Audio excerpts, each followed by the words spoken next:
दोस्तों इस वक्त हमारे सामने एक कंपनी है जिसका नाम है मेडिको इंटरकॉन्टिनेंटल। दोस्तों इस बिज़नेस का जो मैं आपको ओवरऑल बता देता हूँ कि मैं इस पर क्यों बुलिश हूँ। पहले मैं आपको टेक्निकल पहलू इसका बताऊँगा और फिर फंडामेंटल पहलू बताऊँगा आपको।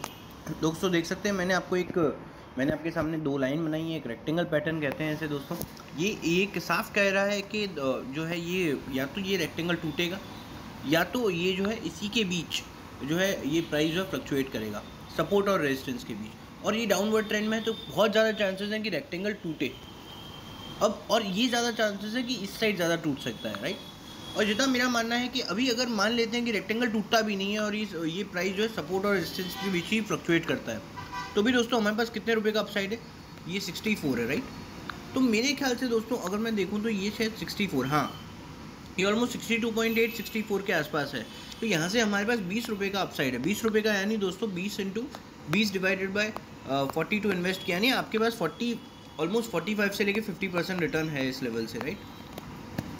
दोस्तों मैं इस पर फंडामेंटली क्यों बुलिश हूँ वो भी बता देता हूँ। वो ये है कि भाई दोस्तों ये जो है फार्मा बिजनेस में इन्वॉल्व है। फार्मा बिजनेस के ऑलमोस्ट स्टॉक में लोगों को पता चल गया है कि जब भी जो है रेट हाइक आता है, रॉ मटेरियल प्राइसेस कम हो जाते हैं। रॉ मटेरियल प्राइसेस कम हो जाते हैं तो फार्मा सेक्टर की एक मेजर टेंशन जो है चली जाएगी, वो है रॉ मटेरियल प्राइसेस। आज आप देख सकते हैं फार्मा सेक्टर क्यों नीचे, सिर्फ रॉ मटेरियल प्राइसेस की वजह से। इन्फ्लेशन कम होगा तो रॉ मटेरियल प्राइसेस भी कम हो सकती हैं। और चाइना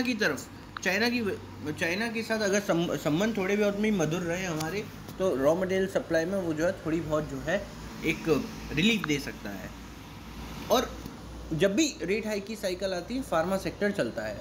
ये कंपनी दोस्तों डेट अपना कम कर रही है, हर साल अपना डेट कम कर रही है और अपने केपेक्स को बढ़ा रही है, फिक्स्ड एसेट्स को बढ़ा रही है, एक्सपांशन कर रही है। हर साल इसके प्रॉफिट्स जो है लगभग 10% के अराउंड तो बढ़ ही रहे हैं कंसिस्टेंटली। और ये कंपनी जितना मैं देखता हूँ कि अपने price earning ratio is very low, मतलब बहुत चीप मिल रहा है ये, जबकि सेम कंपनी, इसी सेक्टर की सेम कंपनियाँ इतने कम पी पे नहीं मिल रही हैं अभी।